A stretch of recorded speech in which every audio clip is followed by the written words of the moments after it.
Red Onion State Prison exposed. Inside Virginia's Supermax mindbreaker. Red Onion State Prison was built to control the worst of the worst. But inside its concrete walls, something far more complicated and far more psychological began to unfold. A world where silence becomes a weapon, isolation becomes routine, and the human mind becomes the battleground. And the deeper you go into Virginia's most feared Supermax, the more you start to question not just the prison, but what happens to a person when every second of their life is engineered for control. This documentary is created strictly for educational and informational purposes. All scenes, narration, and descriptions are presented in a responsible and respectful manner. No graphic content or harmful behavior is shown or encouraged. This video complies with YouTube's community guidelines, and all sensitive topics discussed are handled with care and neutrality. Viewer discretion is advised due to the real-life nature of prison environments. Before we dive in, drop a comment and let us know where you're watching from. We'd really love to hear from you. If you enjoy true crime documentaries like this, don't forget to hit the like button, subscribe to the channel, turn on the notification bell, and share this video with someone who would enjoy it too. Your support helps us keep bringing powerful stories to life. Red Onion State Prison opened in 1998 as Virginia's first Supermax, a place where inmates would spend up to 23 hours a day inside small, heavily monitored cells. Lawmakers described it as a necessary fortress. But researchers, psychologists, and former inmates warned that this fortress had consequences no one wanted to talk about.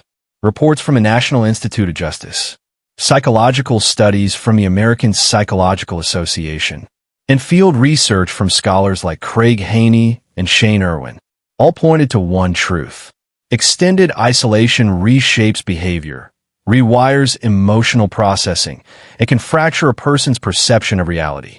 And at Red Onion, those psychological effects weren't rare. They were built into the system.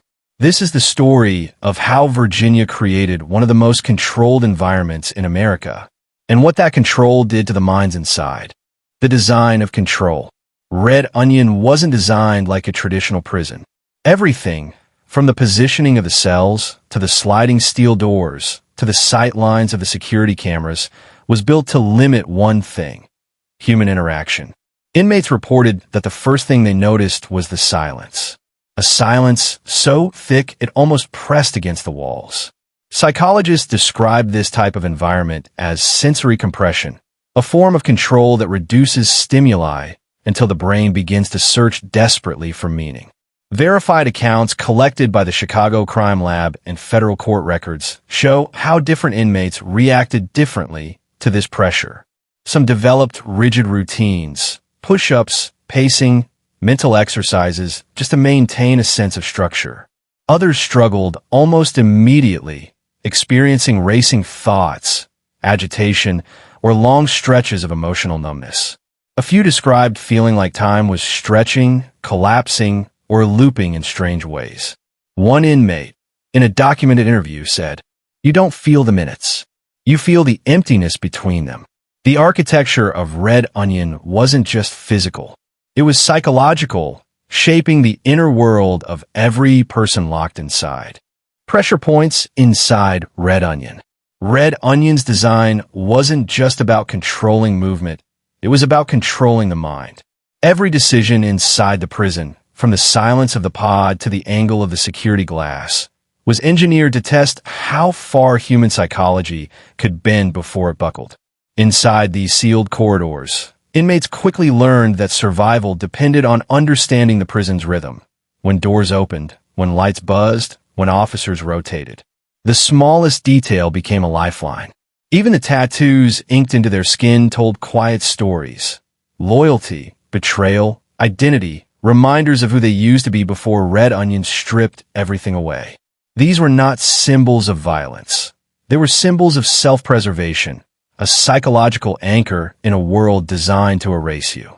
Federal evaluations from sources such as the National Institute of Justice, APA findings, and Craig Haney's research on sensory deprivation warned that environments like Red Onion increased hypervigilance, emotional withdrawal, and cognitive fatigue.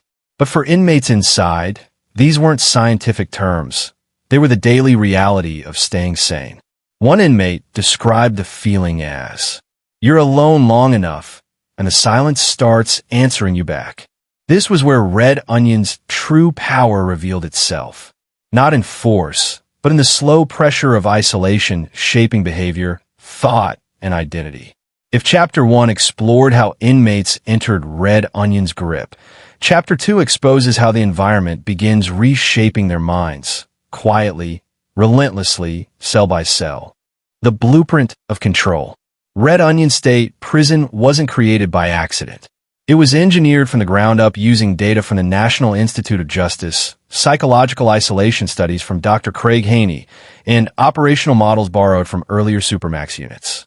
Its remote mountain location in Wise County, Virginia, wasn't just geographical, it was strategic. The surrounding silence amplified the sense of distance from the outside world. Every hallway, every door, every checkpoint served one purpose: total behavioral control. Cells were designed to cut off external stimulation. Lighting systems followed strict cycles, influencing sleep patterns and emotional stability. Doors were reinforced steel, eliminating sound transfer between inmates. Movement was scripted minute by minute, monitored by officers trained under federal high-risk custody protocols. What made Red Onion different wasn't just the architecture, it was the psychological philosophy behind it. Officials believed that depriving inmates of social contact would reduce violence. But, as noted in APA solitary confinement studies, humans respond to extreme deprivation in unpredictable ways. Some shut down, some adapted, some deteriorated quietly, and some found ways to resist the invisible pressure. The mind under pressure. Inside Red Onion, the human mind becomes its own battlefield. Days drift together. Sounds sharpen. Emotions twist into shapes that don't make sense outside a concrete box. Psychologists who studied high-security confinement, including Dr. Craig Haney, NIJ behavioral reports, and evaluations used by the Virginia Department of Corrections, found a pattern that repeated itself across extreme isolation environments. The brain adapts, but not always in ways that help people survive. Routine disappears. Choice disappears. Human contact disappears. And when everything familiar is stripped away, the mind begins to rebuild reality on its own terms. Some men respond by creating rigid schedules, push-ups, pacing, mental repetition. These aren't just habits. They're survival blueprints, the brain fighting to anchor itself. Others begin experiencing distortions in time, mood swings, intrusive thoughts, and sudden emotional bursts they can't explain. Not because they're weak, but because the mind isn't built to live in a box where nothing changes but the temperature of the air. A former Red Onion inmate once described the pressure like this: your thoughts start moving without you. You hear something that isn't there, and suddenly you're scared of your own heartbeat. Evaluations collected in legal filings and advocacy investigations show that symptoms often worsen not in the first week, but after long periods without meaningful human contact. Silence becomes louder than noise. Isolation becomes heavier than any restraint. And yet, some men show a resilience that researchers never expected, finding ways to stay human in a place designed to strip everything away. But even that resilience comes with a cost, because surviving isolation isn't the same as escaping its effects. And once a mind bends under pressure, it almost never snaps back perfectly into place. This is the psychological battlefield of Red Onion. Invisible, internal, and far more complex than security reports will ever show. The cost of control. Inside Red Onion, control wasn't just a policy. It became a rhythm that shaped every second of an inmate's life. But the deeper psychologists looked into the institution, the more they realized something alarming. Extreme order creates its own form of instability. The environment demanded total compliance, yet human minds are not built for absolute silence, stillness, and separation. Reports from NIJ, analysis from Craig Haney, and behavioral observations from multiple state audits all pointed to the same pattern. When a system focuses solely on restraint, the mind begins to twist around the confinement. Some inmates coped through rigid routines. Some developed internal conversations to preserve sanity. And a few withdrew so deeply that staff noted a hollow, distant look, a signature sign of sensory deprivation. A composite case drawn from verified interviews and psychological assessments captured the impact perfectly. One inmate, covered with faded tattoos across his arms, described how the walls pressed inward, even when nothing moved. He said he could predict the footsteps of officers by vibration alone, and sometimes the silence felt louder than the shouting from other cells. No violence described, only the psychological weight of being unseen, unheard, and untouched. The prison's design ensured physical safety, but it also produced behaviors that clinicians would later compare to those seen in extreme isolation research. Intense watchfulness, interrupted sleep, difficulty interpreting tone, a shrinking ability to trust even small gestures. By the late 2010s, state reviews acknowledged this paradox. Red Onion kept bodies controlled, but minds strained under the pressure of endless repetition and limited social connection.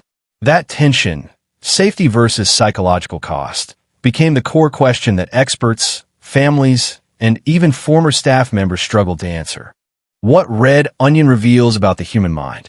The deeper you look into Red Onion, the more it stops being a prison and becomes something else entirely.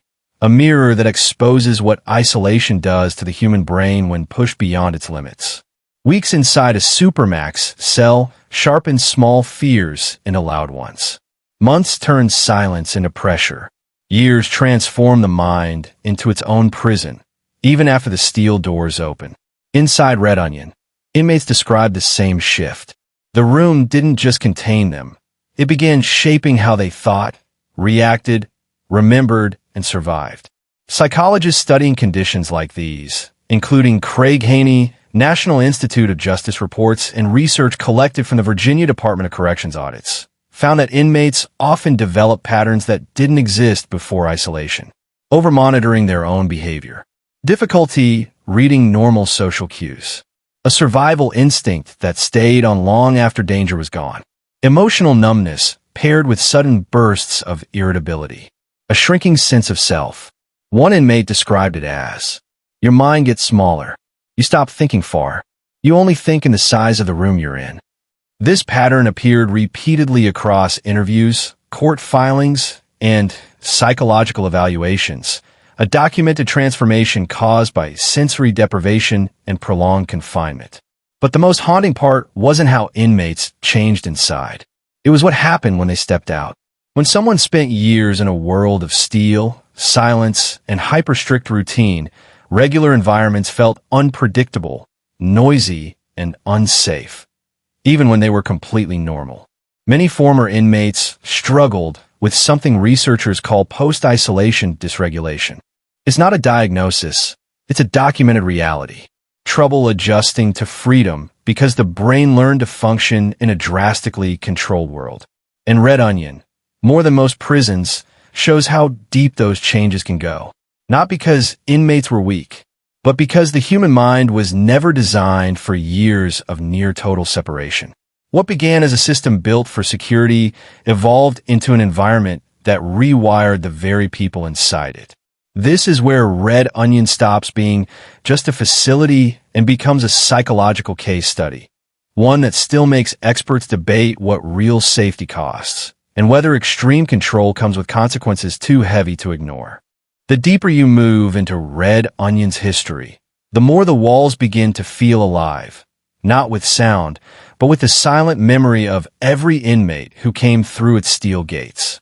Many arrived already broken by poverty, violence, or addiction. But what this Supermax environment did was reshape their internal world even further, forcing their minds into a place where survival meant reinventing their thoughts, routines, and identity. Inside these units, the human mind becomes both a battlefield and a refuge.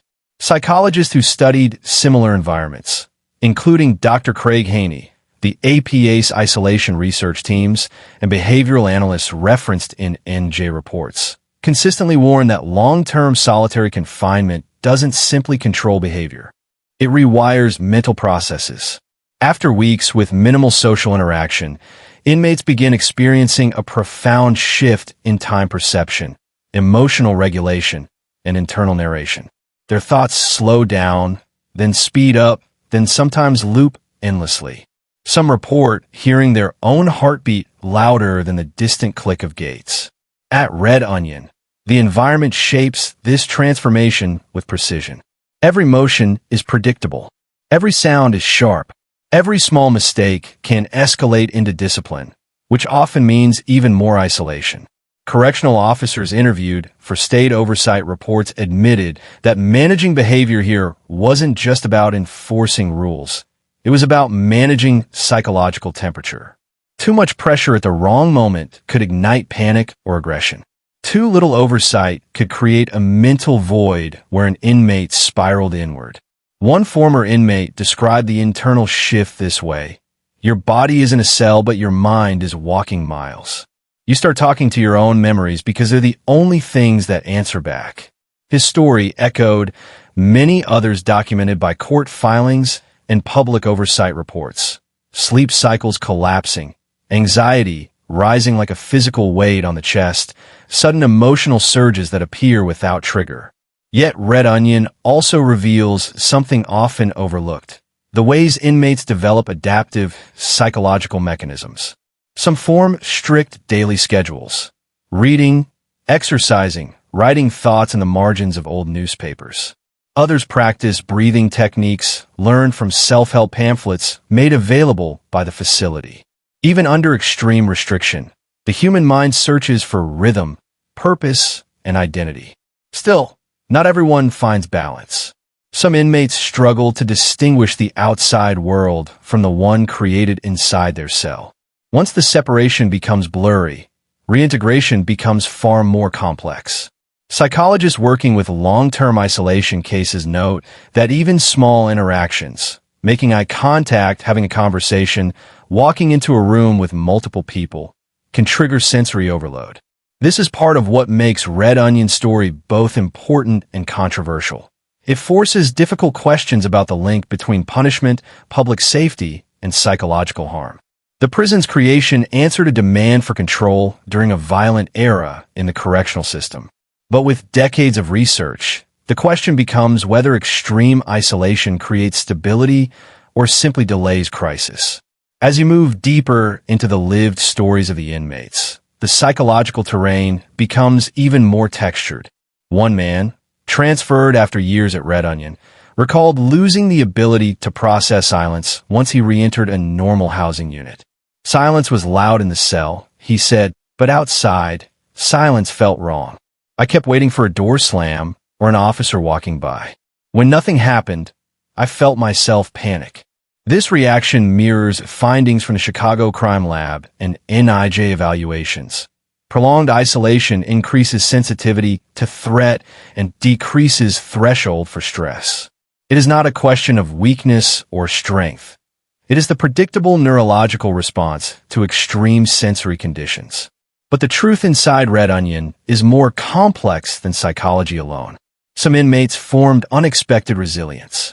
One worked through literacy programs delivered through the small male-based education system. Another used the slow passing days to reflect on cycles of violence that shaped his childhood.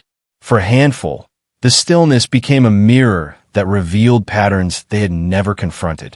These stories, though less commonly highlighted, show that human beings adapt in unpredictable ways, sometimes destructive, sometimes transformative. The staff themselves become part of this ecosystem. Officers operating daily in high-stress, high-risk environments develop their own survival instincts. Oversight reviews noted elevated burnout rates, sleep disturbances, and hypervigilance among staff. Psychological effects often overlooked in narratives about Supermax facilities. In many ways, the institution shapes everyone inside it, not just the incarcerated men. As the years pass, Red Onion stands as both a symbol and a lesson. A symbol of a correctional philosophy built on control, and a lesson about the cost of pushing the human mind beyond its natural limits. Whether society views the prison as necessary or extreme depends on perspective, but the psychological evidence is unequivocal. Long-term isolation changes people. As the documentary approaches its close, the tension between security and humanity becomes impossible to ignore. Policymakers argue safety. Psychologists argue harm. Families argue loss. Officers argue necessity. And the inmates, shaped by years in silence, argue simply by their lived condition. In the end, Red Onion forces us to ask the hardest question of all. If punishment breaks a mind more deeply than the crime ever did, what does society truly gain? The story of Red Onion State Prison is not just about steel doors and concrete walls. It's about what happens to a human mind when the world shrinks to the size of a cell. It exposes the unseen cost of security, the silent battles fought in solitude, and the impossible questions that still divide experts, lawmakers, and families. If this deep investigation opened your eyes to the reality behind America's toughest prisons, make sure you subscribe, turn on notifications, and share this documentary to help others understand what really happens inside Supermax confinement. More powerful, deeply researched prison psychology documentaries are coming, and you don't want to miss the next one.